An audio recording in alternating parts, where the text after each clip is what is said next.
you more about your painting shit because it is badass, and that's kind of I'm pretty sure that's oddly enough how I found you before.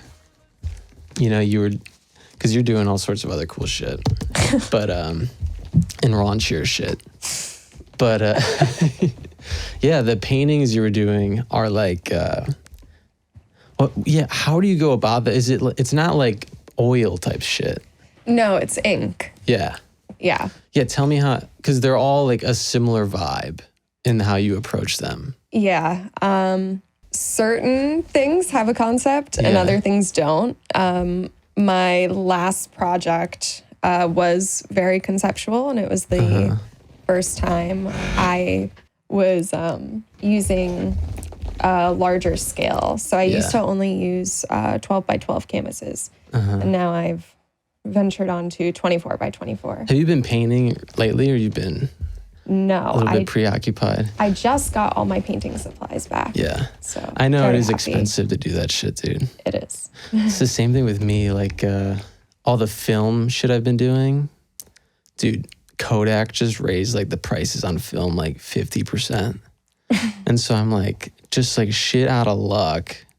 Cause it's just not worth it. Compared to like I don't know, man. I'm so obsessed with it, and I've kind of accepted that if I'm going to take good photos, you're just going to be spending $1 on a photo, you know? So just take less photos, make them worthwhile. And it's the same thing with you. It's like, you don't know how good the final product is until you do it. And so it's just a matter of accepting that there's a price with art. Absolutely. Yeah. But you know, I used to toss things that I didn't like, but then I realized someone else will like it. Yeah. And I ended up selling a bunch of canvases that I personally hated, but other people loved. So one man's trash is another man's treasure. That's how it goes, dude. So V, how did we, you shot photos for me recently with me. Yeah, dude. I feel like,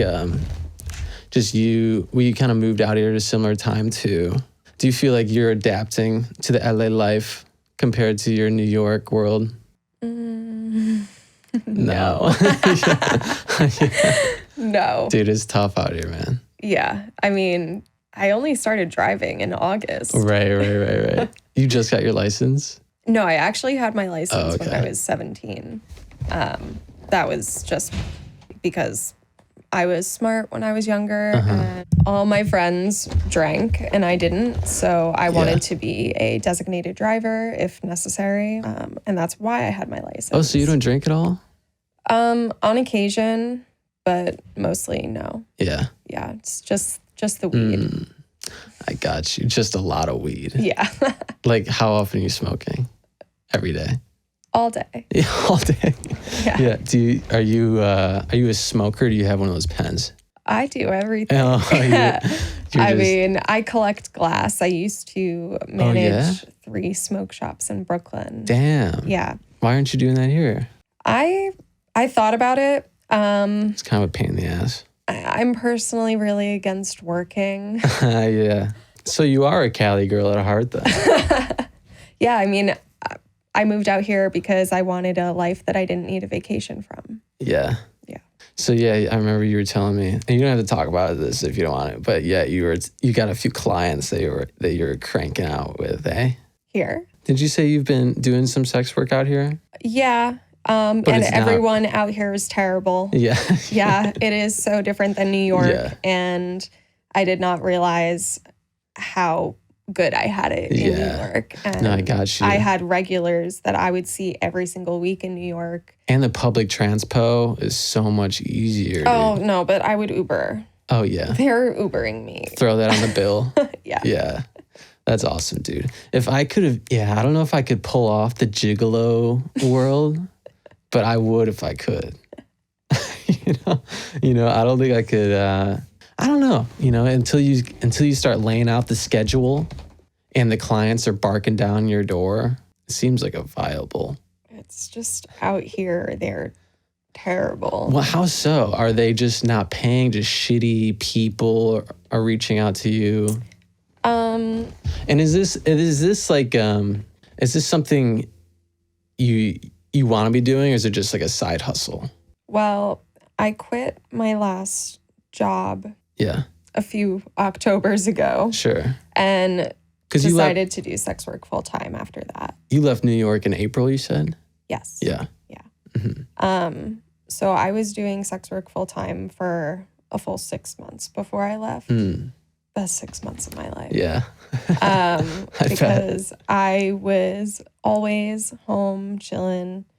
If I wasn't home, I was going to see my best friends who, you know, just smoke. That freelance lifestyle. Bro. Exactly. Yeah. Love the freelance life. And then I just was lucky enough to have clients that paid a lot of money. Yeah.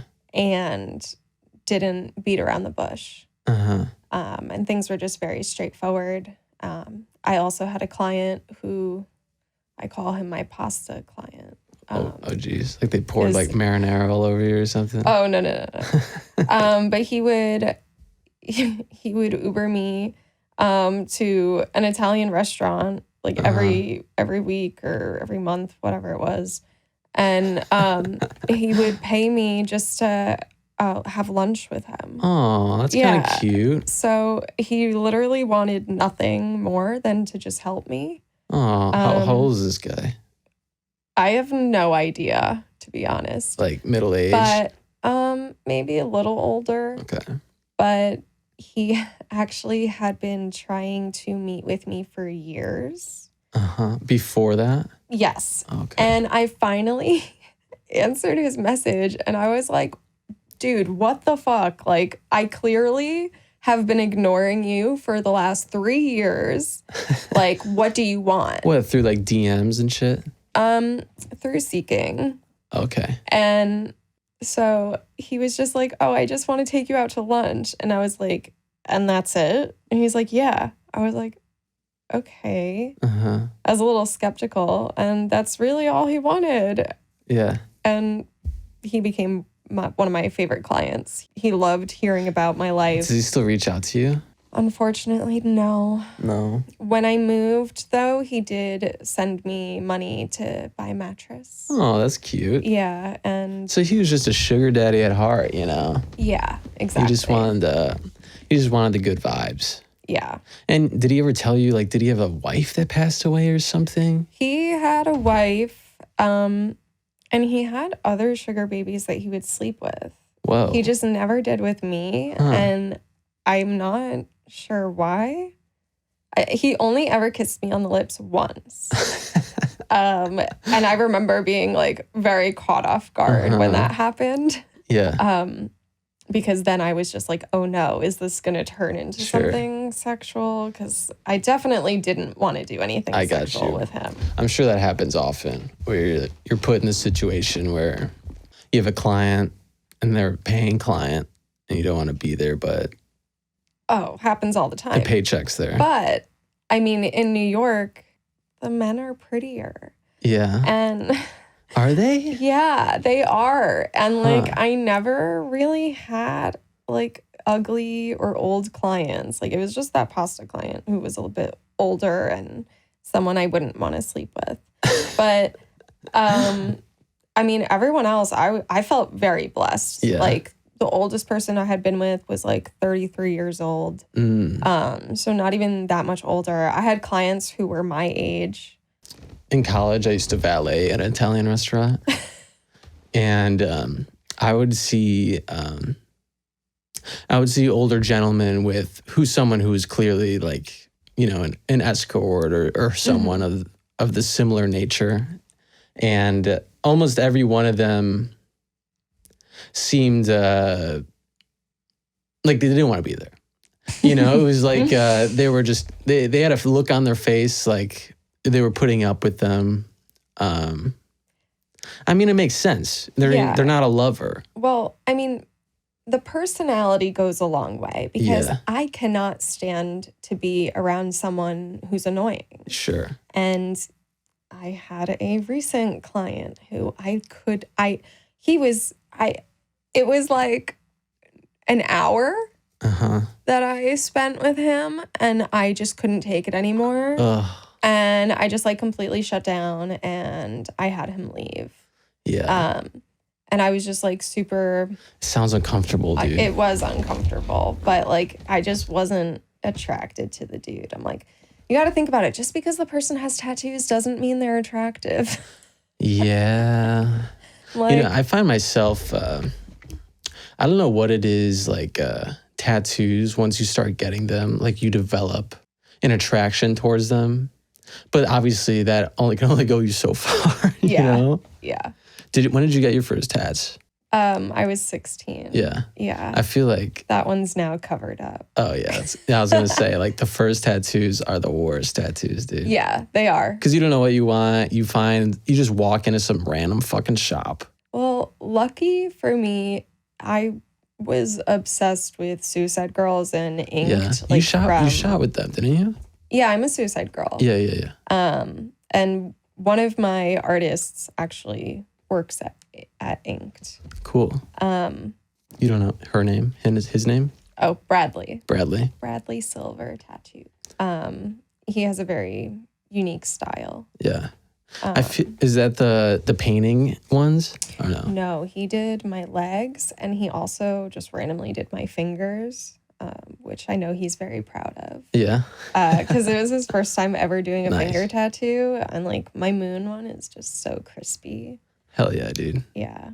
Yeah, the finger ones, a lot of tattoo artists are very weary of them because they know there's like a 50-50 chance they just turn to shit after like a year or something, you know? Well, I mean, I have both my palms done. Yeah, dude. Don't those fucking hurt? Oh, it was a pleasant experience. Like the worst experience of your life? It was incredible. It was very therapeutic. Yeah, when you were, you got most of your tattoos in New York then, eh? Yes, but one of my artists, Tim, he's in Los Angeles. Oh, okay. But I met him in New York. Yeah. He used to guest artist at a shop in New York that Bradley and Michelle worked at. I always romanticize the idea of dating a tattoo artist and just getting all the tattoos you fucking want. But then if something happens, then you're covered in their art. Yeah, no. I don't even listen, there's a tattooer that I love that has tattooed people that I hate.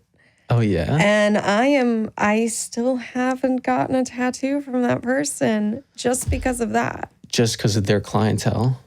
They are a very good businesswoman. Okay. Yeah. You're not going to out them on the pod? No. Okay. They're very talented. That's a good move. Though. Yeah. Yeah. She's very, very talented. Yeah, tattoo artists are a rare breed of people too. Because they're, a lot of them don't go to bed till like 3 a.m. and they're just like total vampires. You think so? I mean, when you're first starting out, like I've talked to a handful of them, like they call them shotgun tattooing. When you're working at a shitty shop when you're first starting and you're just doing any shitty tattoo that comes through the door, and like you're just trying to get them in and out because it's like the most pointless, basic art you've ever had to draw. And you're usually doing it, like a lot of those shops, at least in Chicago, are open till like fucking 3 a.m. So it's like you're making the shitty kids do all the drunks, the idiots, the fucking homeless people walking in, you know? Oh my God. Yeah, No. That's not for me, dude. And I don't want to just touch people all day either. Exactly. Yeah. Yeah. But my artist, Tim, like 9 years ago, he told me if I ever moved to Los Angeles and wanted to learn how to tattoo, he would teach me. You should, dude. So it's been on my mind a lot, but just because you're an artist doesn't mean that you can be a tattoo artist. Right, yeah. But also nowadays, you don't have to be an artist to be a tattooer. So it's complicated. It's like sampling versus writing. Like the tattoo artists that are drawing everything they do and never going to like stock images or just grabbing little tidbits from all over and collaging them. Yeah, those are the dudes who charge you up the ass though. Yeah, those are the only they're people worth worth it though. seeing. They're kind of worth it. Yeah. Yeah, I feel like with your art, you would have to do something like like the brush, the more strokey type stuff. Exactly. Yeah. And Tim said he would teach me, so it's a style. I might do it. But even Tim has moved on to like doing, what's his full name? Digital. Tim Muller. Tim Muller. So his as Tim Muller Art. He has his own shop called Abstract Tattoo in Los Angeles. Sweet, dude. Yeah, my sister was the same way. She got like tattooed when she was like 15. And I think growing up... Was it a secret? Yeah, it was kind of secret tats, you know, because I don't think you're legally allowed to get them until you're 18, right? Well, my mom took me to a tattoo convention when I was 16. Really? Yeah, and we hid it from my dad, but the tattooers... Did she get one too? Yeah, she did. Yeah, nice. The tattooers knew that I was underage, and so they didn't go fully into my skin. Really? So half of the tattoo peeled off. And I remember during the healing process calling my mom, like crying, being like, the tattoo fell off. It's in my hand. And she's like, what are you talking about? And I was like, it fell off. It sounds like you just got infected, bro. No. So they half-assed it because you were young? Yeah. What? Because they would get in trouble. Yeah. I mean, who the fuck's gonna rat on a tattoo artist, dude? Like, I can't imagine someone walking in the police station holding some fucking 15-year-old, like, this kid has a fucking, I don't know, a 69 tattoo on his back or something. You know, just something so fucking dumb. Like, the cop would just get the fuck out of here, dude. You're a waste of my fucking time. No, all they care about is killing people. What did your mom get? yeah, that's true. I have no idea. I don't remember. No. I've seen some gross infected tattoos in my day though. So have I. Like people just digging into their skin. They were just figuring it out, you know? Yeah. It's brutal. Disturbing. So you were covering up some of your tattoos? Only the one. Only the first one? Yeah. Because it was a shitty one. Up. Yeah, because the lyric was to move on is to grow. It's from We Came as Romans. That's great. Yeah. And on fell off. So it said to move, space, to grow. Yeah, that's not very good. Yeah. So covered it with a mandala and lotus flower. Nice, dude. Did you ever watch like not the inked shows, but I don't remember what the fucking name of it was, but they were like covering, they wouldn't tell the person getting the tattoo what the tattoo they were getting was. Yeah, I remember that. And they would just cover up with something totally off the wall. And like someone would get like a jalapeno with a dildo or something. And then you would look in the mirror and see that's plastered over your back and you're like, what the fuck did I agree to? I've gotten one free tattoo and I definitely don't recommend getting free tattoos. No, dude. Never spend less than $100 on a tattoo. But this rose was my free tattoo. That's not bad. No, but the artist didn't know what watercolor was and was mixing the colors with white, which is not what you're supposed to do. Okay. You're actually supposed to dip it in water, like watercolor. At least that's what Tim does. Interesting. Yeah.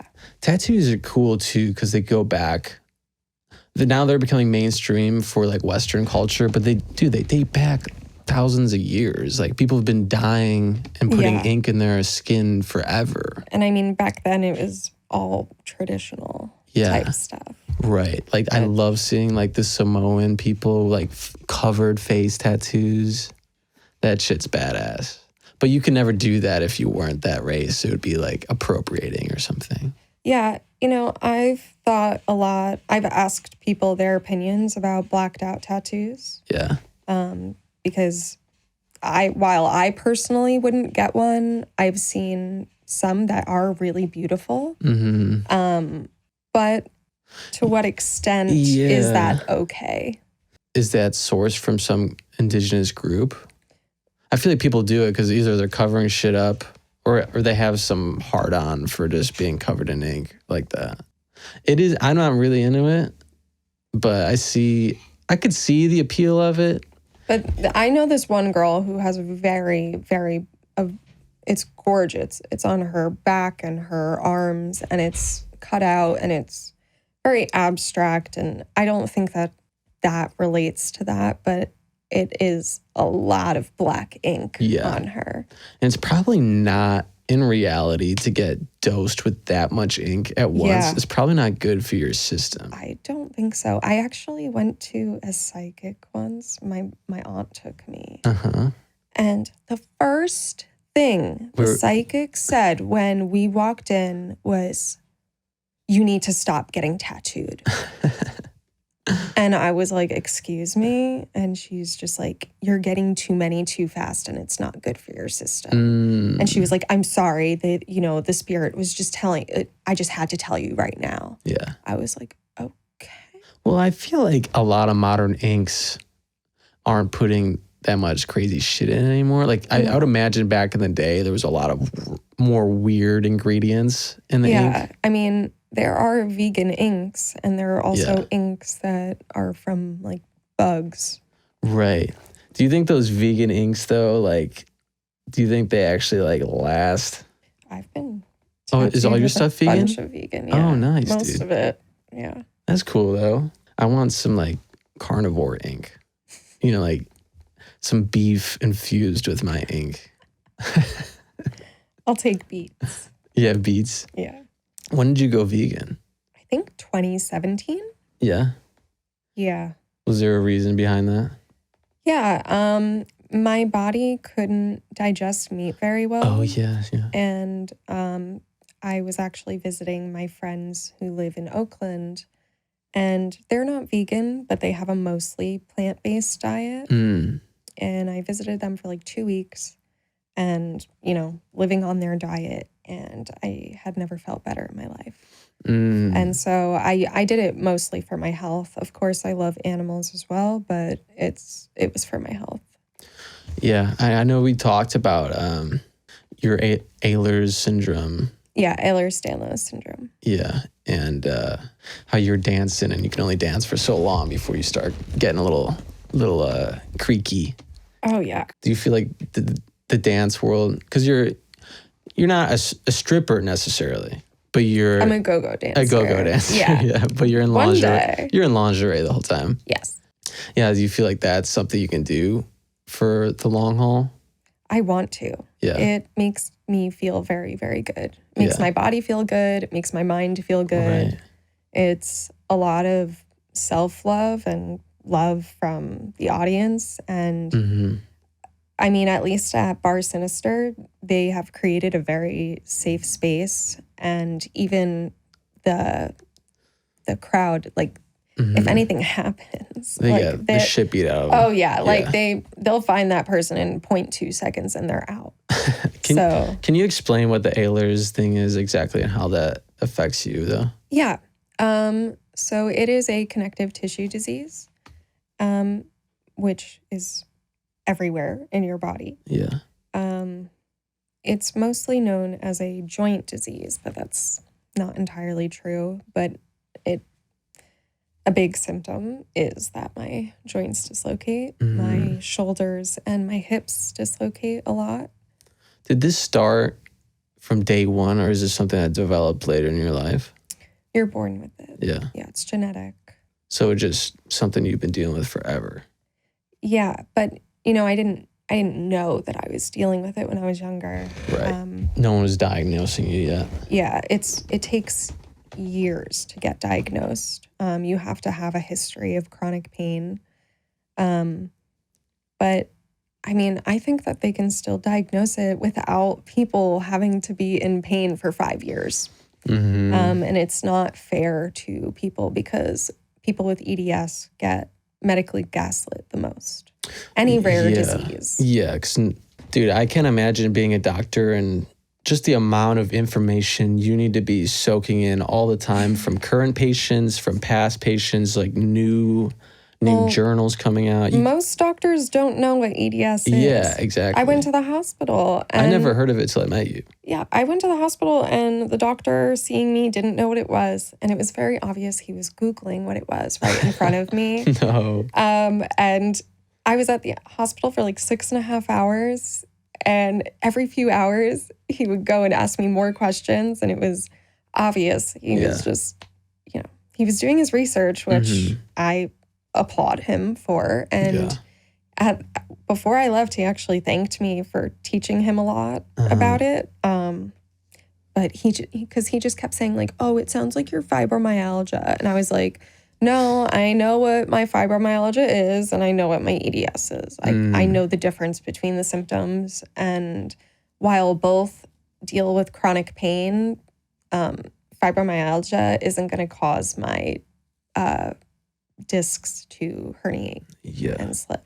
Jesus Christ. Yeah, so I have a bunch of herniated discs, and I'll go to the doctor, and they'll be like, oh, what happened? Were you in a car accident? I'm like, no. You're just chilling. No, you just slept wrong. Yeah, but I have a massage therapist in Brooklyn, and sometimes she'll just push them back in. Whoa, you can feel them just pop in? Yeah. Oh. But it's like any joint. It's like me putting my shoulder back in place or my hip. Because you dislocate shit all day. Yeah. Not all day, but when's the last time you dislocated something? A few days ago. Yeah. What was it? Did it hurt? My hip was subluxing, which that means it didn't fully dislocate, but it means it's slipping in and out. And you can tell pretty immediately. Sometimes the subluxing is more painful than the actual dislocation because when it dislocates, okay, yes, it's incredibly painful, but you put it back in. But when it's subluxing, it's not staying in, so you can't necessarily put it back in place. Has this happened while you were dancing? Yes. And what, you run away and try and put yourself back together like a Lego type thing? Or do you can kind of maneuver yourself back into it? Yeah. Yeah, I've gotten pretty good at putting myself back together. Yeah, I would imagine you have such a more developed sense of self than most people because they aren't feeling these things that you're feeling on the weekly. I'm in constant pain at all times, but I also have an incredibly high pain tolerance. Yeah. So. And that's why you're smoking the ganj all day. Part of the reason. Yeah. So when did you start smoking? Was it? In college. I mean, I think I smoked like a joint or a bowl like here or there my senior year of high school. Yeah. But I started really freshman year of college, and that was because I was hooking up with this boy, and we would hook up, and then he would leave, and I would see him leave the building, and I would always wonder, I'm like, what the fuck is he doing after we hook up? Like, where is he going? Yeah. And I followed him once, and they were all smoking, and I was like, oh. Him and just his buddies? It was like a bunch of people at the dorms. Oh, okay. Yeah. So he was a fucking stoner, to put it lightly. I mean, I outsmoke all those fools now. Yeah. I mean, are you baked right now? A little. Yeah. I mean, I remember when I used to just get free weed and I never had to pay for it. And then suddenly I was the one supplying all the weed. And sure enough, it does come full circle that I get free weed again. Yeah, dude. No, that's awesome. So I'd imagine that helps just you deal with the pain though. Yeah. Yeah. Is there any other drug that you've tried? Like, because you're taking these other pills. I'm on gabapentin for my nerve pain and cyclobenzaprine is a muscle relaxer. Because it makes my muscles incredibly tight. Yeah. Well, that makes sense why you don't drink then, because you're taking these other things. I made a mistake the other night. Oh, yeah? Yeah. Like one too many cocktails? No, just one. Oh. Just one was the mistake. And it just rocked you? Yeah, because I just got my dose increased and silly little me, my tolerance, I've been used to the medication, so I didn't think because it's of relaxant on top of another relaxant. Exactly. Yeah. Well, 2 depressants. And then with the gabapentin. Right. What happened? Did you just like zonk out at the bar? No, it actually causes trouble breathing. Oh, shit. Yeah.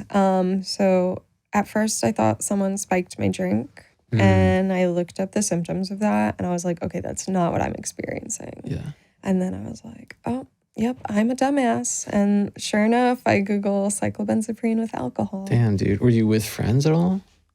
You could say that. Yeah. Clients? I was dancing. Yeah, okay. I don't really like they call that being crossfaded, obviously. Like where you're smoking twisted, blitzed, smashed. I don't like drinking excess.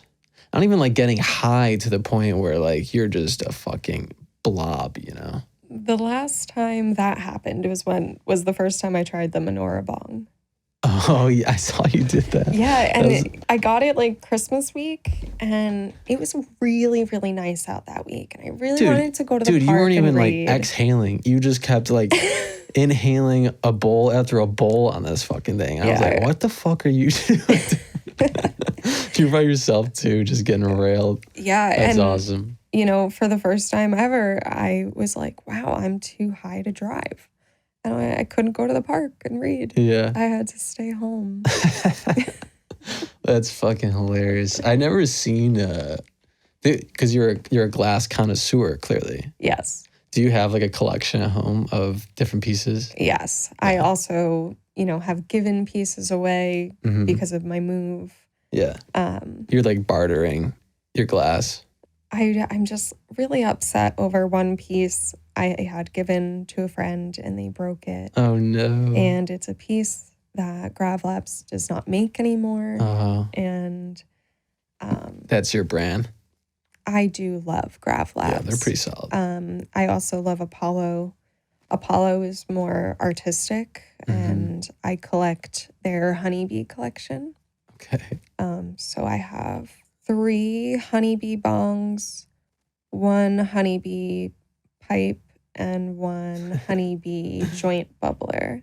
Damn, dude. Yeah. What's your most expensive piece? It might be the menorah bong. Yeah. Yeah, it's like... That's the coolest one. That one's $400. You know what? That's probably not true because I worked at the smoke shop and so I would get a lot of glass either for free or extremely discounted. Have you seen the ones that are like the 30-foot bongs, like I was thinking about getting one. Just so like you break it, just bring it in your apartment, just like hit the top of your doorway. I know, like how do you clean that? It's clearly for fucking show, dude.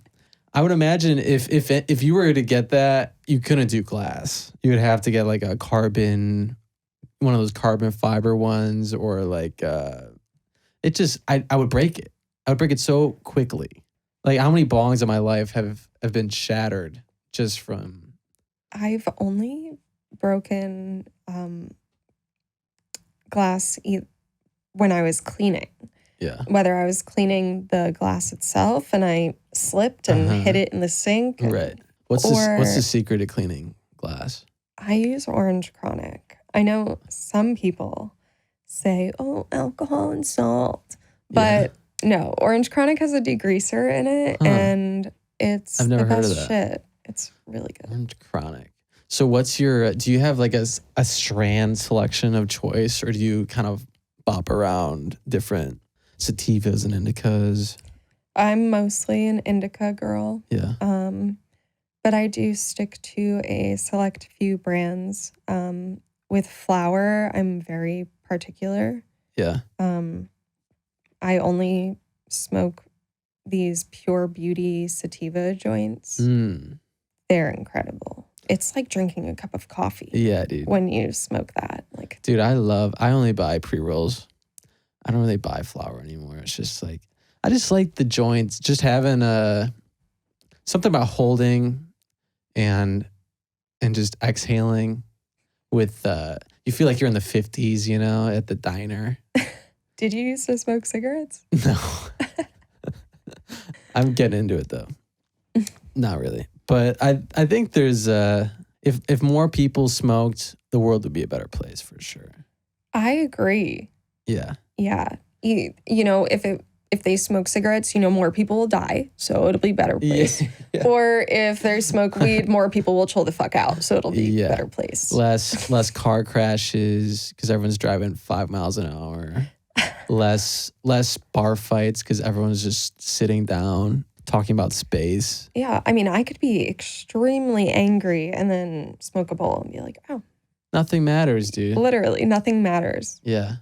I know, like, my parents never really smoked, and I always wonder what it would have been like to, like, just that whole generation was brainwashed to be afraid of drugs. The weed that they had is much different than the weed we have. We got ours is so much stronger. Yeah. Nuclear marijuana. Yeah. I mean, my dad used to smoke like when he was younger. He hasn't smoked in probably like 20 years. Sure. But I always wanted to smoke with him. Yeah. Because it's like I hear stories of people smoking with their parents and it being so cool. But my dad won't do that. But I have drank with him. And he's hilarious. That's awesome. You have a good relationship with your parents? Are your parents together?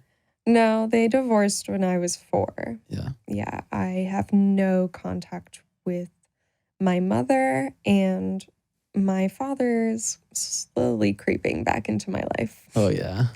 Yeah. That's good, though. Yeah, I'd rather have, one parent than no parents. Yeah. But it is very hard to deal with when there are things that are uncomfortable to talk about with your parents, like racism. Yeah, that's a tough one. Yeah.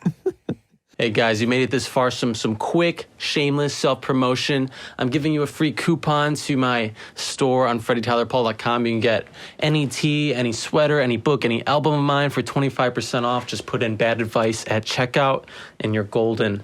All right, back to the pod. Some good, some bad advice, and just have some fun with it. Okay. All right, let's see what we got. All right, this one's kind of interesting. I'm 18 years old, and I just found out my dad has a mistress. Told my mom, and she told me she knows, and it's fine. Now they want me to see her next week as they invite her over for dinner. I'm confused. How should I behave? Well, it's very complicated when your parents are kind of in that polyamorous or sex work world. Yeah. And I would know, as my mother is a sex worker. Oh, yeah? Yeah, she is a dominatrix. Oh, sick. But when I found that out when I was 18 or 19, I didn't really know how to feel about it because at that point I was already escorting. Yeah.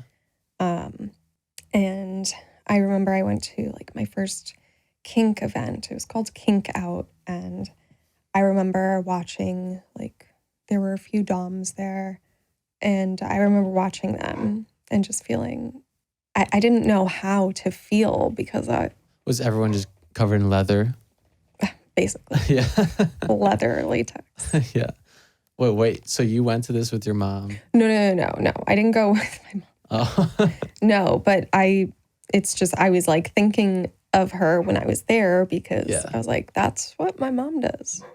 And it was definitely a little strange. However. Wait, how did you figure out your mom was a dom? No, she told me. Oh, okay. Yeah, when I was 18 or 19. There wasn't like a sex dungeon room in your house growing up? No. But my dad used to hint at certain things, but I was a kid, so I didn't know what he was talking about.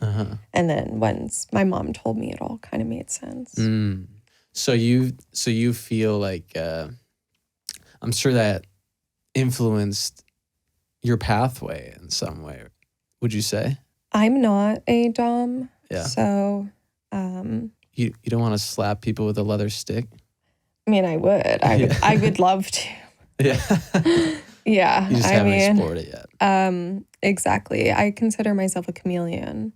So I'll be whatever you want me to be. Yeah. Do you feel like, because you're doing some of those rope things too. I love shibari. Shibari, yeah, that's what is it Japanese? Mm-hmm. Yeah, I remember you were posting like photos of it, and you're like, I could never fucking do this to this level. Some of the people doing it at such a high level. Oh, because it would just chop you in pieces. Well, there's that. I mean, I also saw some people doing it off of bridges. Whoa! And that, like bungee jumping, like almost, yeah. And that to me is so scary. Yeah. I'm afraid of heights. Yeah, so. I'm not a huge fan either. So in regards to this poor soul, yeah, I mean, polyamory is a lot more common than you think now. Yeah. At least I agree. I feel like half of the people I meet are poly. It seems like, the mistress, is she just someone that the father sees, or is this a throuple situation? That's what I bet you it is. I mean, but I also know certain people that have, I have friends who are poly and they've gone to there's one boyfriend and a girlfriend and they're having a party and this girlfriend's dating this boyfriend and this boyfriend goes to the party and brings his girlfriend. Sure. So I do have friends that, they meet each other, as some people want to, some people don't. Yeah, I don't know. Like, I'm pretty monogamous, although I've never really experimented with a poly lifestyle. But I just don't think it's really for me. I agree. For me personally. At least they waited till this dude was 18 to kind of spring this on him. Absolutely. If it was like fucking 12 and and this just random mistress was coming around. I would say just treat them like they're your friend. Yeah, dude. I mean, that's just kind of how anyone else would want to be treated. Don't make it awkward for yourself. Yeah. For sure. And this guy, the dad, is 45. So just thinking of like a marriage, dude, sex has got to get so fucking boring after 20 years, dude. Exactly. You got to spice it up. Throw in a fresh little gal every once in a while. A little unicorn. Yeah, why not? I've been a unicorn. Yeah? Yeah. How was that? Oh, it was amazing. Yeah? Because you get spoiled a bit. With affection. Yeah. Yeah, no, this wasn't like a client situation. No. Just having fun. It was, That's awesome, dude. I'm jealous. All right, let's find another one here. Yeah. This one, I think you'll like. It's quick. Is there anything wrong with losing your virginity to an escort? No. Yeah. Never. No. Do you feel like if you were, I don't know, I feel like a lot of virgins romanticize the idea of their first time being like this super special interaction. But if you can't get like, no, it isn't. That's what I was gonna say. Like, my first time was like fucking dumb. Like, wasn't that satisfying. I think that's most people too. Mine might as well go to someone who's experienced, Yeah. And I mean, you might want to explore certain things that maybe someone else doesn't want to explore, but when you're paying someone, Yeah, or you just can't get laid. That too. There are certain people that can't get laid without people like us. Yeah. God bless you. You're doing the Lord's work, bro. All right, let's find another one here.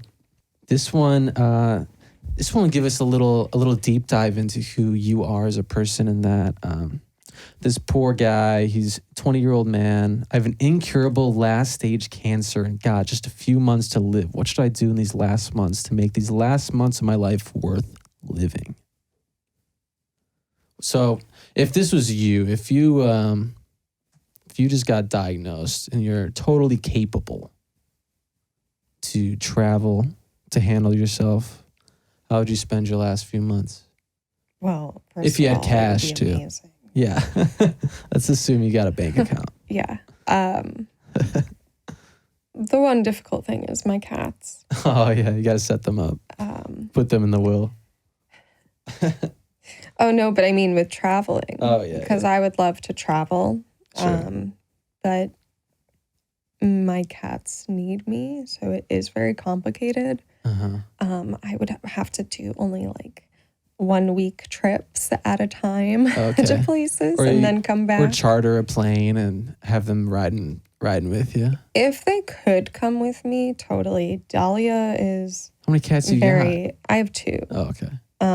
Dahlia is very adventurous. The other day, she just jumped onto my back Yeah. and was just hanging out on my back. How old are these guys? Dahlia, I think, is like 6 or 7. Halo's like 5. Did you get them when they were little kitties? Yes. Dahlia, I got at Urban Outfitters. We had an What? adopt and shop event. No fucking way. Yeah. Dude.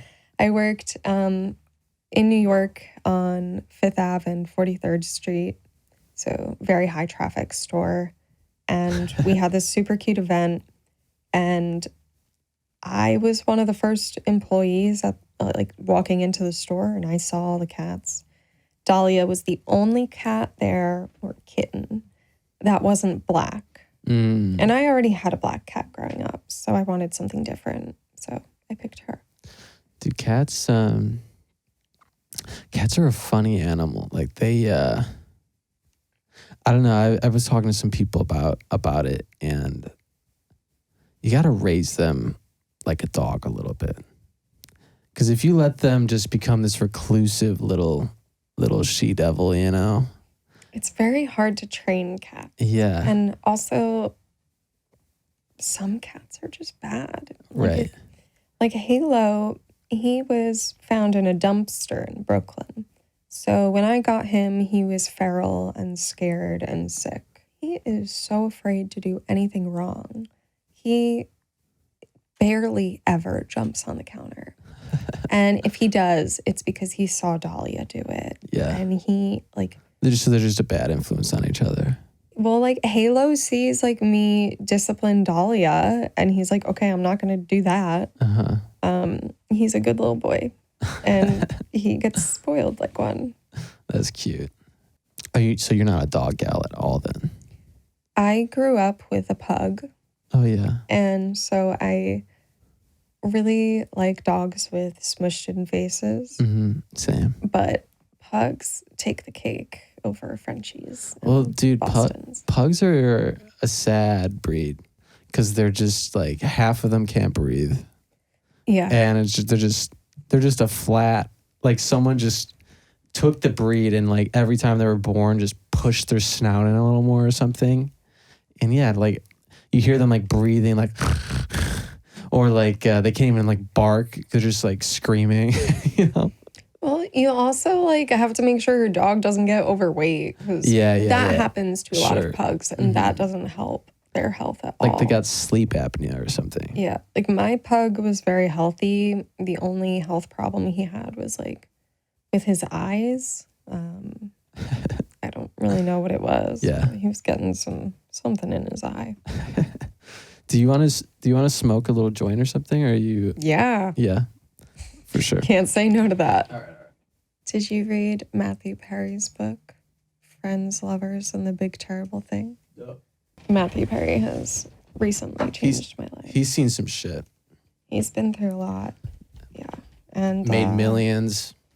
And snorted those millions. Yeah, dude. On rehab.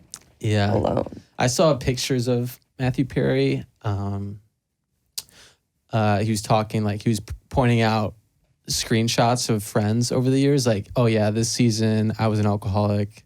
This season I was on pills. He's skinny. He's overweight. He looks bloated or something, you know? Yeah.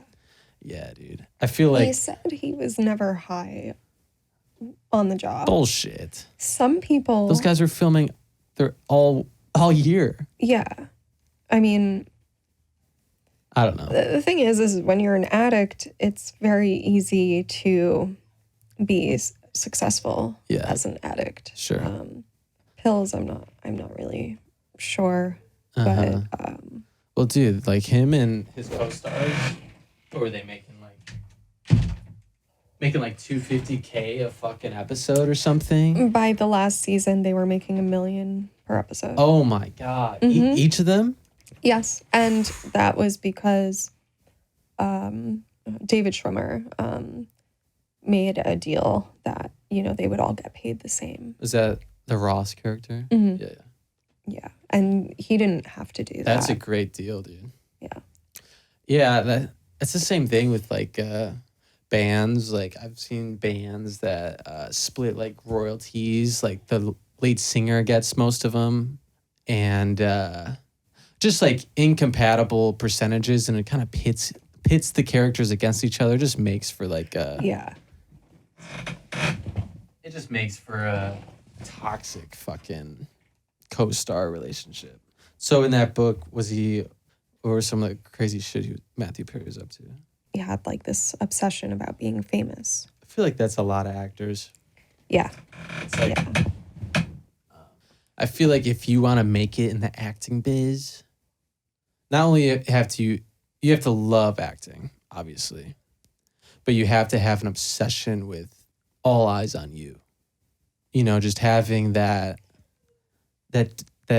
relentless desire to be loved or liked, Yeah. I which mean, we all do to some degree, but I've thought about acting recently, being that I am very dramatic and a sad, emo little girl. It's very easy for me to cry. I could Yeah. I mean, I haven't Do tried it, but can you do it? I don't know. I mean, I don't want to ruin my makeup right now. Yeah. I'll have to see if I can cry on command. Uh-huh. It might like take me That a sounds. second. You gotta like source some traumatic Oh material. yeah, but I've got tons of that. Yeah. Yeah, let's flip through the book. Dude, yeah, dude. You should at least make a little video on how to cry on demand, and would probably get a lot of little starlets a gig. If you can do that on camera. Like, I would personally want to play myself. I think that I am a character. I mean, Matthew Perry plays himself in a lot of his roles. Yeah. I think that's most actors. They can't pivot. Yeah. Like Joe Pesci. He's just this fucking Italian mobster guy in like every role, even if he's not a gangster. Or Nicolas Cage is just Nick Cage and everything. Yeah. Who else is like that? I feel like a lot of comedians become that. Adam Sandler. Yeah. My favorite. Or he's a classic. Dude, he's so good. Man, Billy Madison, like Happy Gilmore came out when I was like 4. And I remember seeing, dude, prime Adam Sandler, like Waterboy 2. Jack and Jill is actually my favorite, which Oh my God. I know it is probably one of the most ridiculous films that he has made, Yeah, that one. but it's I would so say that's one of good. the worst Adam Sandler we've ever seen. But he's done some really amazing, like, serious work recently. Yeah, like Uncut Gems and shit. Uncut Gems and Hustle. Yeah. Personally, his pep talk and Hustle is something Is that the is- basketball one? Yes. Yeah, I saw that. It's carved into my brain, and I tell it to myself when I need a pep talk, and I say it to myself before dancing. Mm-hmm. And he just says to the player, "It's you against you out there." Yeah. So that's now my new kind of, That's great, man. yeah. We can bash some of those celebrities, like, because we see every bit of their lives, but obviously the word influencer has become such a almost derogatory term now. But the influence that like A-list celebrities have over our lives, because I mean, thinking like I've been watching his work my entire life, or like Jim Carrey, like how much work of his influenced how I enjoy comedy, how I enjoy so many different aspects of life. Like when you grow up with some of these actors or musicians or any artist, it's like Johnny Depp is another one of those guys who like obviously is Very controversial. has had an interesting last couple of years Yeah. or so. But how many amazing movies he came out with in the last 20, 30 years? He'll always be Pirates of the Caribbean. Yeah. Fucking Jack Sparrow. Dude, he had great hair back in the day too. When he was He like was very, when he very was like in his pretty. late 20s. He was a very good looking guy. So let's do one more advice thing. I think we're good. All right. Would it be weird to ask my dad to give me a boob job? My dad is basically a plastic surgeon. Basically? So, yeah. He's basically top 3 plastic surgeons in my country. So he's really good. He gave me fillers here and there for issues I had with eye bags and thin lips. Recently, I've tested positive for genes, which basically means I'm at a high risk of breast cancer. Combine that with my already existing cancer that is known to cause breast cancer. I just want to remove my breasts and basically get fake ones. Totally. Yeah. I actually have a very, very, very high chance of getting breast cancer myself. My mother has breast cancer.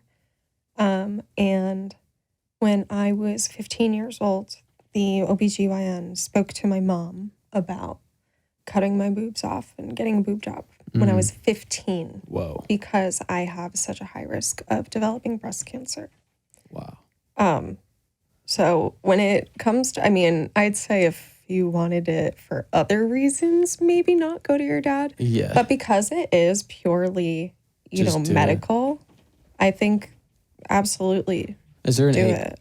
So is that typical for doctors to do that as early as 15?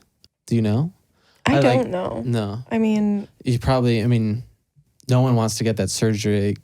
well, actually, because you can get a nose job when you're young. Right, yeah. And also for younger girls who have huge tits. I know. Yeah. I think I remember a girl my age, back in high school, who actually did get, she got her breasts reduced because they were I have a just handful of friends ridiculous. that have had that happen. Yeah, it's gotta be a traumatic experience for that to happen, dude. And so I've seen getting the implants just seems very scary to me. Seems scary, but almost necessary for your body image. I know a fucking tattoo artist that, dude, his specialty is covering mastectomies for the people in this situation. And dude, he's doing fucking sick work. He's out of Chicago, I think. Can't remember his name, but I mean, the dude's fucking, if his dad is the best plastic surgeon, why not approach him too? He's right there. And clearly they know what they're doing. Yeah, exactly, man. And they're so good at it now. Yeah. It's probably quick procedures almost. I have no idea. Yeah, we aren't doctors. I haven't had anything done to me ever. Yeah. So I have no idea. But I was thinking about getting implants soon. for what? My hips. Yeah. I know some dudes get chin implants or stuff like that. I was thinking about chiseling my chin a bit more. A couple elbow padding so I look a little wider. Mm-hmm. Yeah. Maybe the shoulders too. Uh-huh. All right, V, I know you got to get out of here, dude. So thanks for coming down. Thank you for having me. This is a great little chat. Peace out, y'all.